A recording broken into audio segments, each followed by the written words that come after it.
Wednesday night edition, Bottom Line Sports Show is here. Gerald Brown, momentarily be joined by Fife Dog. Got so much to talk about in regards to the NBA, which is taking place tomorrow.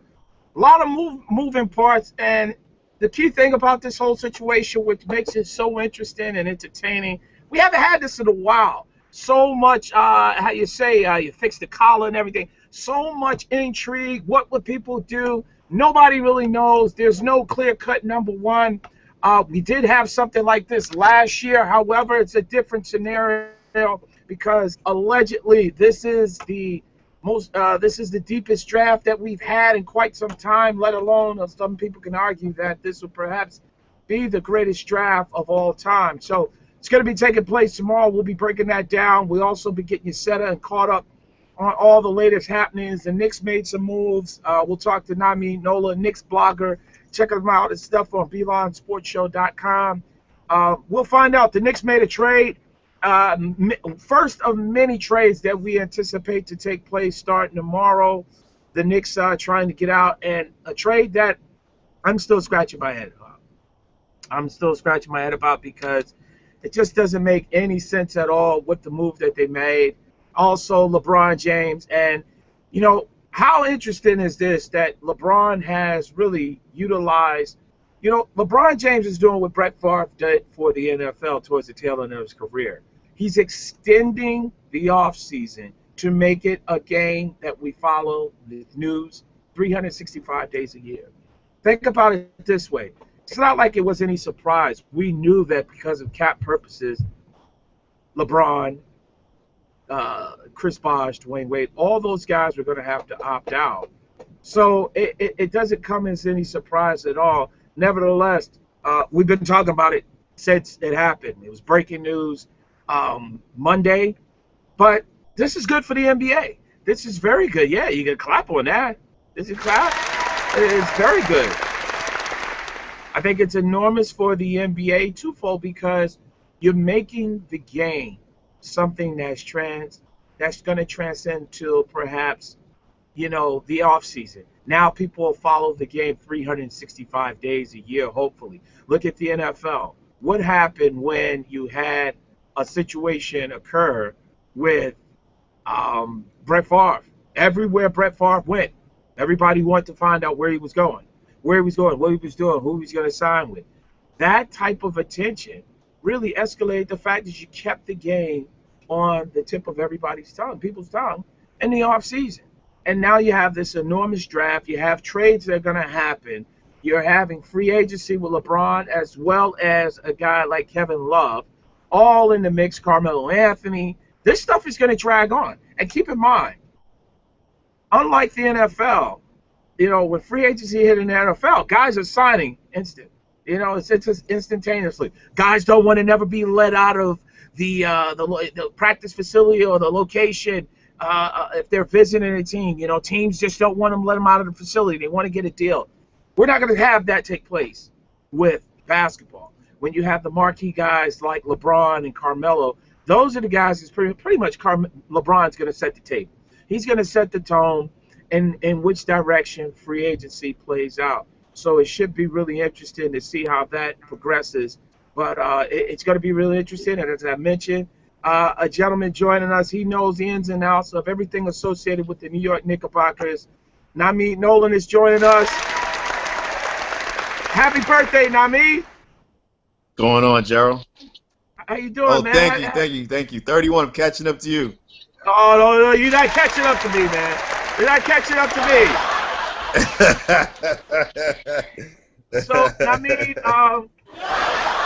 it's one of those laughing matters. But again, the Knicks made a trade. It's gone through, and I mean, let's look at the particulars right off the back. The Knicks, they have acquired Tyson Chandler, Raymond Felton, who was able to escape any type of issues with the gun charge. He's probably going to be suspended, which is something that they basically anybody would have known about. But they acquired Tyson Chandler as well as Raymond Felton. The Knicks will get in return Jose Calderon, Samuel Dalibert, along with Shane Larkin and Wayne Ellington, and the 31st and the 51st picks in Thursday's draft. Nami, assess this whole setup, and how do you like it from the Knicks standpoint? From the Knicks standpoint, I think it's a great trade. There's so much involved right now going on, so I guess you really have to wait till things settle to really fully assess it. But on first glance, you definitely see an upgrade at the point guard number one. I think Jose Calderon contract is a little lengthy, but I think for his production at $7 million a year, that's not that bad, and he would be a good fit to run the triangle. You add somebody like Larkin, young prospect, that could also help. The trade picks also give them a lot of leverage for tomorrow in the draft because you never know. You could throw Shumpert in there with a draft pick. You might be able to get into the first round. Also, with Dallenberg, I think there's a trade exemption too. So it helps them with their cap structure, and it doesn't hurt them long term, but makes them better short term. So I think the trade actually helps them. If Melo leaves, Melo stays, it doesn't matter. The point is that whether they're rebuilding or they're trying to build around Carmelo, it still helps them either way. So I think the trade benefits them on multiple angles, and it just gives them a lot more options going forward into the summer. Yeah, I first thing when I saw the trade and when it was being discussed in terms of, you know, this whole notion of adding Jose Calderon, the thing that I really sat back and said, well, scratched my head, if you will, and said that the whole thing was 2015, 2016, next year, you're going to have an enormous amount of cap space. Now you add a guy, you trade a guy, Tyson Chandler, who had 1 year left on his deal, an expiring contract, and yet you bring back a guy in Jose Calderon that has I think it's $20 million, $21 million over the next 3 years. I just don't see how that sort of helps, especially if you're trying to entice other free agencies, to come there with the notion of the 2016 summer. I agree. I mean, I think it's a big risk, but I think at the same time, when you look at it, I think the Knicks weren't going to get a better point guard this summer for that price as far as for what they could afford this summer.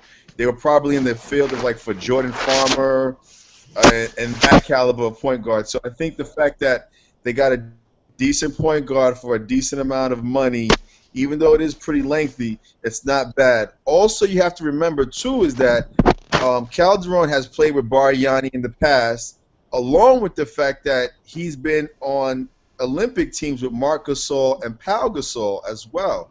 So Pau Gasol was also rumored about possibly listening to the Knicks if they have an offer.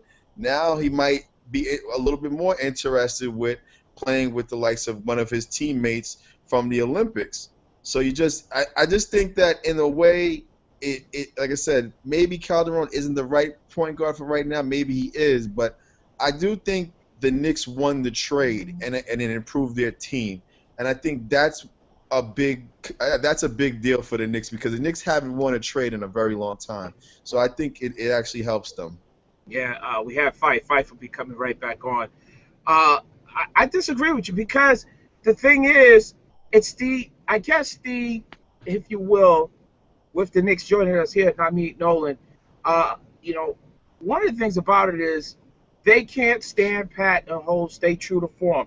Now all of a sudden, you're talking about perhaps adding a Pau Gasol. Pau Gasol is up in age. To give him that money, the free agency crop is next year. I mean, I know that is accelerated now because LeBron and Kevin Love, but you still got guys like LaMarcus Aldridge out there, and then perhaps in 2 years you have a guy like Kevin Durant. Just don't understand the dynamic in which direction that they're going. Yes, I do like the fact is that Jose Calderon, but again, is he your long-term answer? You're taking $21 million back in salary. I don't know. I can't remember the numbers in terms of with Samuel Dallenberg, but, with Sam, does it make sense? And the thing is, if you can turn around, I think that honestly, if I look at it correctly, you look at a situation, I got to say that from the standpoint, just maybe you got to say that the Mavericks, look, they want to get back in the hunt. They made the playoffs this year.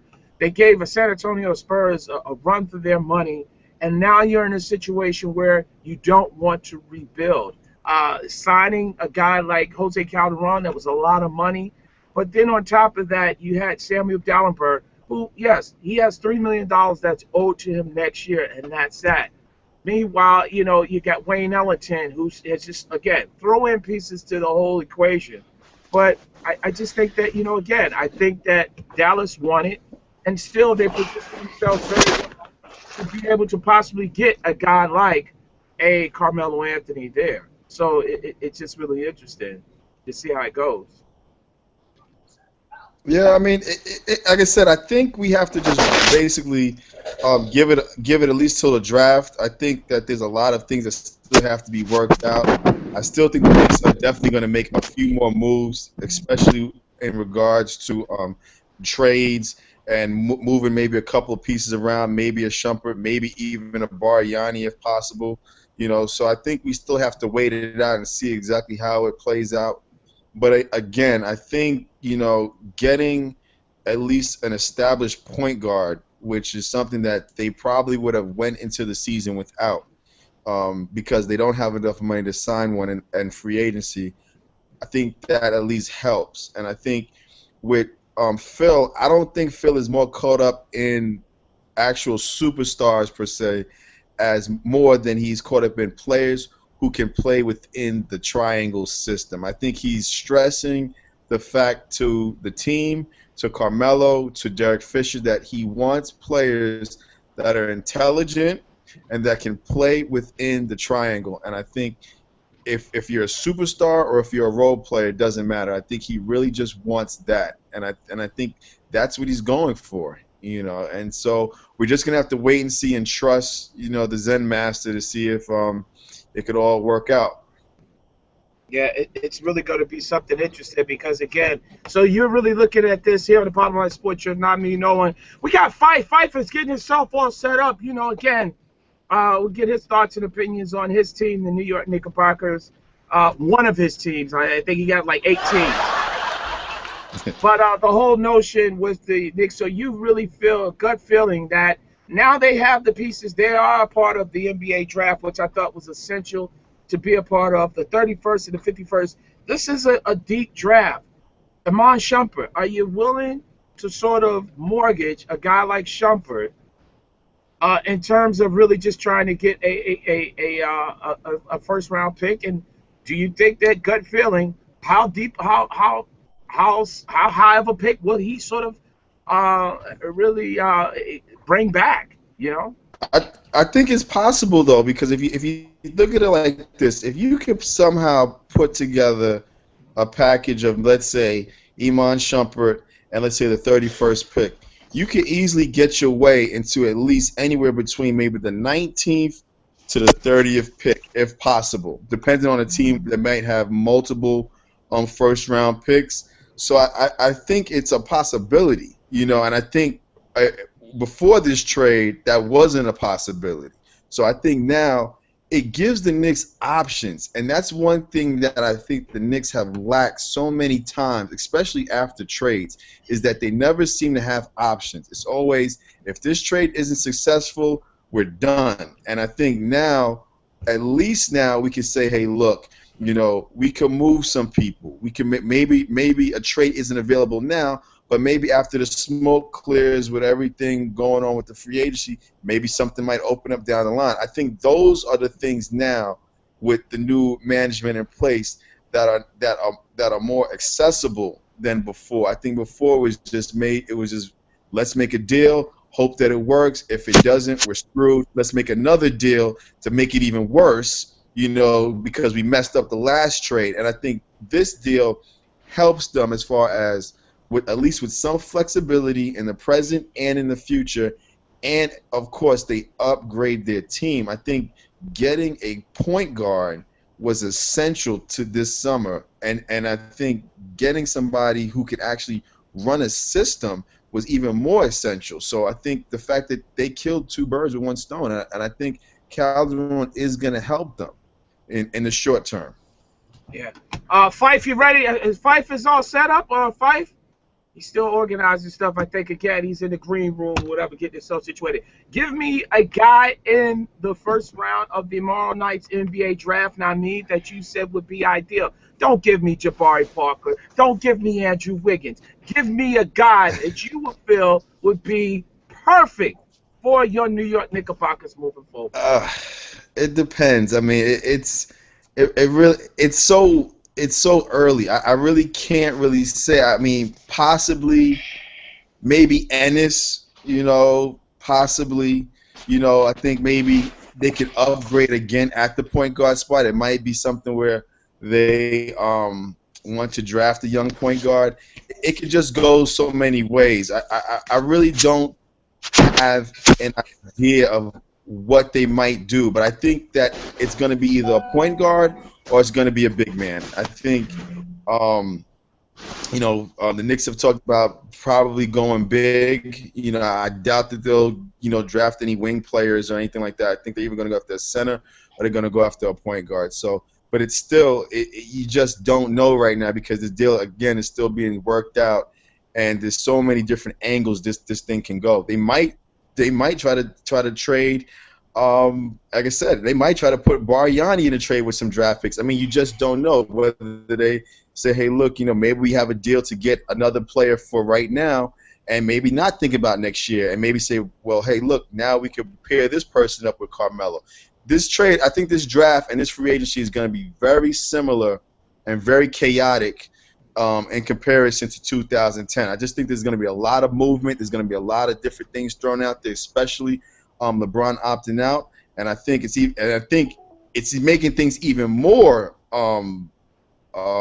basically exciting. The fact that we still don't know what Wade and Bosh are going to do. So I mean, again, there's a lot of different dynamics going on, and I think right now everybody talking about their sources and they think this person is going to go here. I think nothing is predictable right now. Everything's up in the air. Yeah, it's going to be really interesting. And again, but the beauty of this time of the year is one thing that you really don't know. And I think the thing is that we're sort of closing in. So a lot of the sort of smoke and mirrors that we've been led to believe, it's all going to come to fruition. It's either going to happen or it's not going to happen. The whole notion that Andrew Wiggins could be the number one pick. You have the situation where possibly Jabari Parker could go to Cleveland. Where is a guy like Joel Embiid? It's going to be really, really interesting. But I mean, you got to know exactly what's going on because your Knickerbockers. It's going to be really interesting. And then, look, I will say this: if they're able to get into that first round, I will say I would be the first one to not only clap, but I think that right now I would salute a guy like Phil Jackson. Really, again, for being able to make a miracle because we were led to believe they were not in the draft. You don't have any attractable pieces, and yet,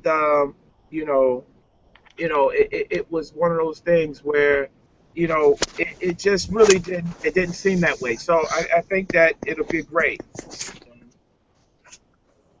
Yeah, I So agree, it's and I think that's been the constant for the Knicks is that everybody's been saying how they don't have any assets, they don't have any assets. They've been throwing around Iman Shumpert for the last 2 years as their only asset, and then they pull off a decent trade like this, and it shows that well now they traded a piece that maybe they definitely didn't need in Felton, and now maybe a piece that probably they could do without as far as with Chandler because clearly he was disgruntled a little bit, and I don't think he was happy anymore playing in New York.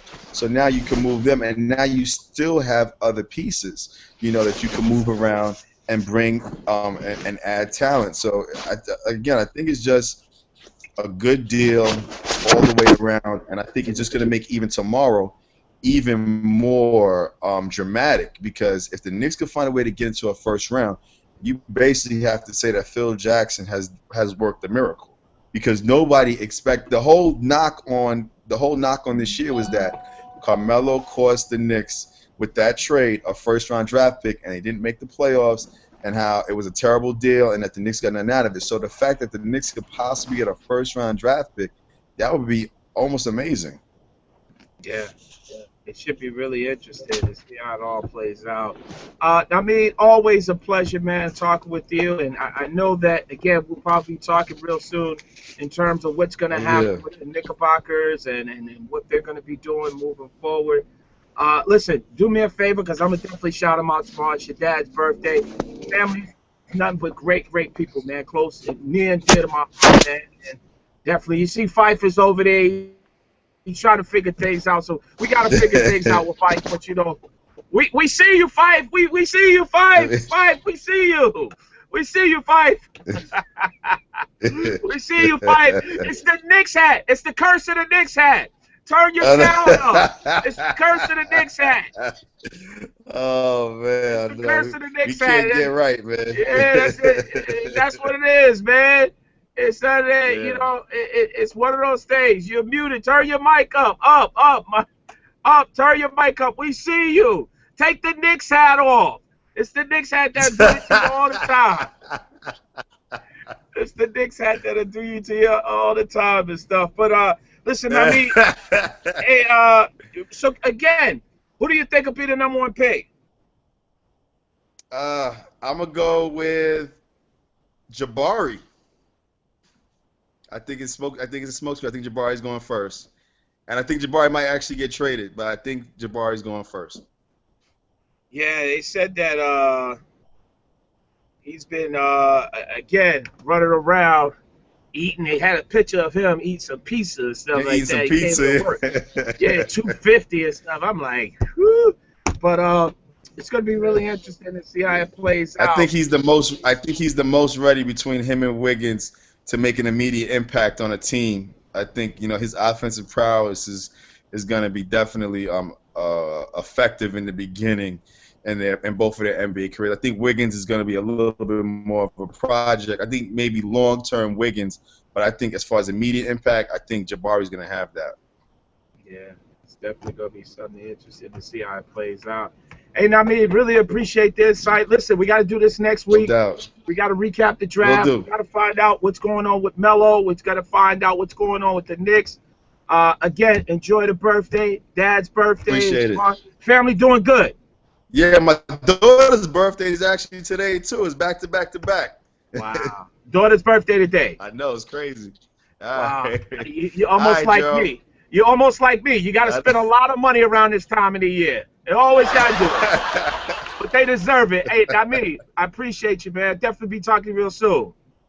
Will do. Appreciate it. Peace. All right. Nameed Nolan! The man has his ear to the streets to know what's going on with the Knickerbockers. I had to find that out.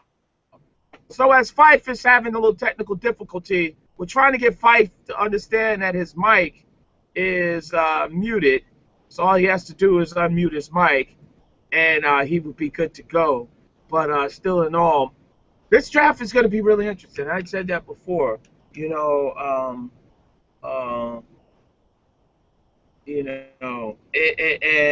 the thing is, this draft will provide a lot. There's reports that they should trade the pick and do all these different things. The Cavaliers, you got to understand this. This is a very, very difficult situation because this is a make or break. This is a monumental moment for the Cleveland Cavaliers. Can they do enough to attract the LeBron to come back? Can you make a pick that provides instant success? Will you regret trading a top pick if one of these young men turn out to be a Hall of Famer? Do you sort of, annoy LeBron if you don't make the decision on a selection that might entice him to come back? So that is going to be something that's going to be really interesting, to see how it plays out moving forward in terms of just what happens. And then on top of that, I'm just going to be honest. Joel Embiid, Hakeem Olajuwon, the next great center. He could do a lot of great things in terms of shooting over both shoulders. But my biggest concern is, how do you still draft a guy that high that basically shoots over both shoulders or has foot problems and back issues And there's still teams like if Philadelphia takes him with their third pick, you know, it's going to be, you know, interesting, you know, moving forward. You know, it really is going to be one of those things. If they take, how do you do that? You just took Nerlens Noel last year, sat him out a whole year. You can't afford to do that. See, that's what I said before here on the Bottom Line Sports Show. Gerald Brown, Fife, get Fife Dog all mic'd up. We also have Ricky Keeler, Cuba Arias, Money Team, the Money Team, Mayweather Promotions fighter, young fighter, rising boxer will be joining us. How do you do this to the fan base? You got all these selections, and see, this is what I said before. You can't build exclusively through the draft. You can't build a team because the time that it takes for these guys to really click, if they do, and mature, well, they're right into free agency. You know, you're going to see the fruits of your labor shown and really enjoy, you know, by some other team. That's the whole thing. You know, by some other team. So the thing is, that is going to be the thing that's going to be really interesting, you know. So I just don't know what they're going to do. I just don't see Joel Embiid. Smart money, Diamond general manager, he has to drop. I can't afford to take him this high. You know, I can't really afford to take him that high. You know, the whole smokescreen situation with Jabari Parker, 250 at a workout with the Cavaliers. You know, really just didn't work out really well. Maybe Jabari doesn't want to be there. You know, maybe this was put in place. I just don't know. You know, we heard the stories about Julius Randle's foot. You know, all these different things. You know, Dante Exum, a young man that we haven't seen too much. And Cleveland wants to get this thing right. I really feel bad for them because it's almost like the gift and the curse, if you will. You have the #1 overall pick, and yet the fact is that you have the #1 overall pick, but you've had it last year, and so much is riding on it. Unexpectedly, you know LeBron is opting out. You got LeBron opting out. So now here's your chance. Here's your chance to bring him home. And moving forward. And the thing about it is, if you bring him home, you know, can you entice him to come here? Because, again, I've had some sources tell me that also, you know, if they can keep Kyrie, they might be able to keep Kyrie. Just imagine here on the Bottom Line Sports Show, imagine how this whole landscape of the East will change with LeBron's decision. And then you talk about a team like the Cleveland Cavaliers, who have been the laughingstock of the NBA. Imagine how things will change with one decision. LeBron goes there. Maybe you get Kyrie to come there, stay there, excuse me.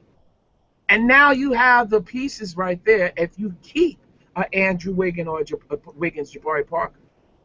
I mean, you could argue, hands down, you potentially have a big three that is better than the Miami's big three. You know, if you get a Parker or Wiggins, that is a better and a healthier big three than you would have in Miami. Dwayne Wade's knees, the issues with his knees. Bosh, okay, it's good. But now you would have a situation where you would have all those guys factored in. I think it'd be really interesting to see how it plays out, you know, and see how it goes. And then Philadelphia, like I said before, from them, as well as the whole situation with, you know, with Philly talking about not only taking Embiid, but Dante Exum. You know, the whole thing with Dante Exum. I can't see how you would take Dante Exum. And see, this is another thing. When you have so many picks, you just don't know what the hell to do with it. Like, you're just getting crazy. Philly was talking about taking not only Joel Embiid, but there's been talk and solid rumors and strong rumors that they would take Dante Exum and then look to trade Michael Carter Williams. And I just don't understand that. See, bad teams are bad for a reason. They're bad for a reason. Because when you have things go well, like if you look at the Sixers' history, their track record, from trading the top pick, which happened to be Brad Daugherty, for Jeff Ruland, Roy Henson, you got Moses Malone, you let him go after the year he wins the championship. They've had a strong history of bad decisions over and over and over, to the point now that you continuously bringing in, the general manager knows what he's doing. Listen, any decision about not upgrading that roster to put veterans on there is asinine. Like, why would you trade a guy like a Michael Carter Williams if he is in a situation where he's gone through it? These guys need veteran presence and veteran leadership and stuff. So it's just really interesting to see how it all plays out moving forward. Fife, can you hear us? Fife, can you hear us? You need to come out of it and redo it. So you know what? Click off and come back in because your microphone is off.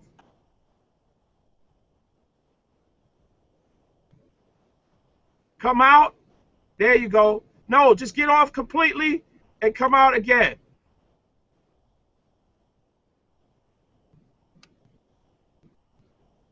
So we'll get Fife squared away, in a few minutes and stuff. But we'll get Fife back up here. But I just think that, Philly, if they have any indication and an idea of what they're going to do in terms of with Michael Carter Williams, I think that just would be very, very, I think it would be asinine. I think it just would make no sense at all.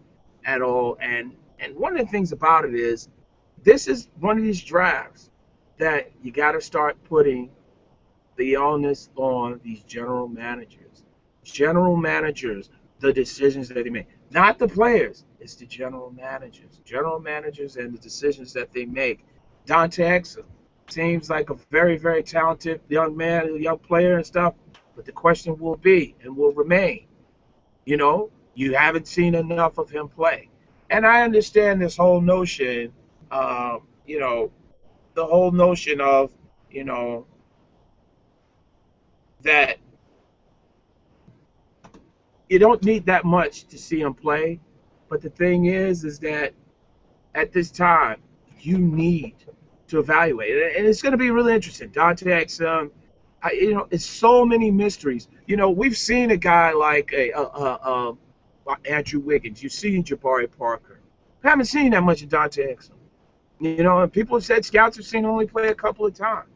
So I'm just really, really interested to see how things are going to play out with this draft in terms of seeing exactly how this will really all work moving forward. So should be interesting, Should be really, really interesting here on the Bottom Line Sports Show. Gerald Brown, I'm solo tonight thus far, but we're getting Fife all squared away. He's getting all squared away, so he'll be up and running. We're going to be talking some Major League Baseball. Again, we're in the midst of that, and I think last week we really didn't get a chance to really pay homage to one of the greats of Major League Baseball, and a gentleman, Mr. Tony Gwynn, who passed away, unfortunately, at the tender age of 54. But there's also some great baseball that's been taking place. And the beauty of this, and this is what I said before, the NFL has set the tone, if you will. The NFL, the NFL says, forget baseball. We're going to target our fans. We're going to stretch our season out. It's going to be 365 days a year. We don't care what you're doing. We don't care. We are the leaders. NBA is trying to follow suit with this. You have this LeBron situation playing out. Carmelo Anthony. There's reports today that the big three met in Miami for lunch. I'm surprised nobody had pictures to see them actually there. Probably be interesting once it comes out to figure out what kind of tip they left.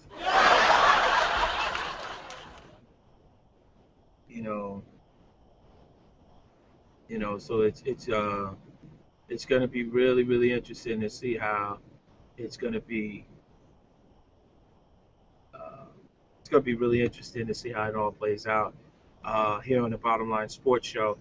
So it's just one of those things that Fife is having some issues and stuff, trying to get him all set up and see what's going on with him. But it's the notion that this whole thing with the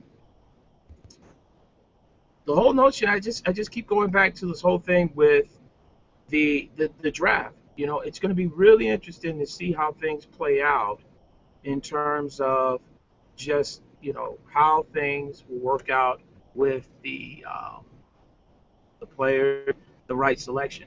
And there's a lot of people that have to really make sure they get this draft, if you will, correct.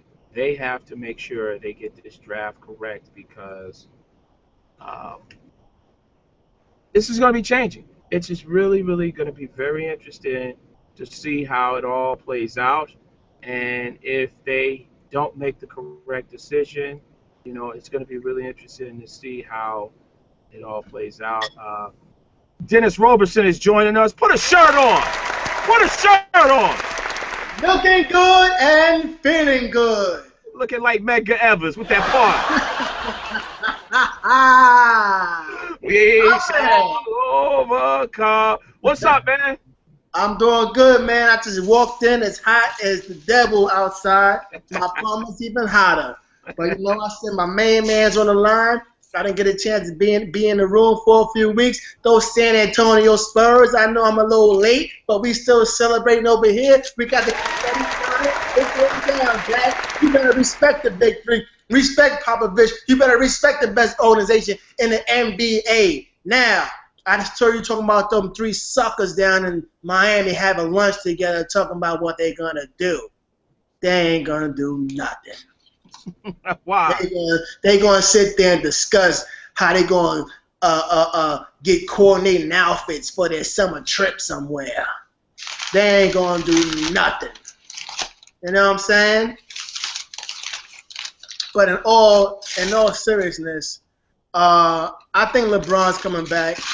I think he's gonna do the honorable thing like my man Tim Duncan has done, and the rest of the big three, and take a little pay cut to get some help down there in Miami because they got thoroughly washed by my San Antonio Spurs this year. A good redemption game and a redemption year for my team. Well, I mean, think about it this way. Here on the Bottom Line Sports Show, Dennis Roberson, again, a.k.a. Billy Ray Hamilton. The thing is, do you think teams will start to follow the San Antonio Spurs method of perhaps having a situation where they could be successful and win, as opposed to the whole notion of getting a victory or whatever? I don't think it's so much a San Antonio thing. I think it's more of a culture that they built in San Antonio. I don't think it's something that can be necessarily duplicated. I think that the culture has always been one of teamwork and blue collar, if you will, in San Antonio. It's always no I in the team. Whereas you have the teams now where basically every team in the league has that one superstar. And yes, Tim Duncan is a superstar, but he behaves like he behaves like he's a pauper instead of a prince. He brings himself down to the level of, you know what, I'm not greater than anyone on this team. So we're going to all eat at the same table. We're going to act as one unit. There's no one man above the team. Where we have a LeBron situation where, he's the King James. You got a Carmelo situation in New York where he's the Melo, he's the man. You got Lakers where it's Kobe's the man. You got the OKC where Durant's the man. Tim Duncan could have had that attitude for 17 years. He's going down as the best power forward in the history of the basketball league. But yet, he takes a step back and puts the team before him. Yeah, one of the things about that too is what he has done What do you think this will? Where do you think this will put a person like Popovich? Oh, Popovich is going down with, he's going to be mentioned as one of the all-time greats. He's 5 championships in 15 years. That's what, 3 a year. My math is correct. He's going down as one of the greatest coaches in history. He has a terrific offense. He has a terrific group of guys around. And mind you now, this isn't new Spurs basketball. They've been doing this. They've been operating as a cohesive unit for years.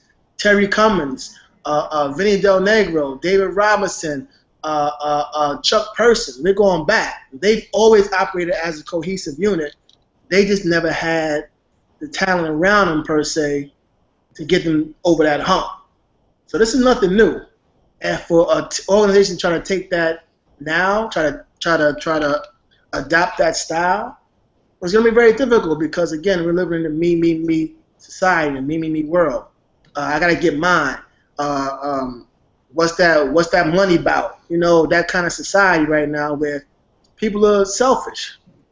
And LeBron can afford to take a pay cut because he makes $90 million in endorsements. And he wants to shore up, have a way to make his legacy more concrete, to add more pieces, taking a pay cut, and hopefully win some more championships. Yeah, it should be really interesting to see how it really plays out, and seeing how things are going to be with this team. What do you think about the draft, though? Man, I think that Jabari Parker needs to get some better people around him. For him to now be projected as going number 1 and now slipping down over Andrew Wiggins. Andrew Wiggins is no slouch, but to slip down, the simple fact you came into camp overweight, he was winded.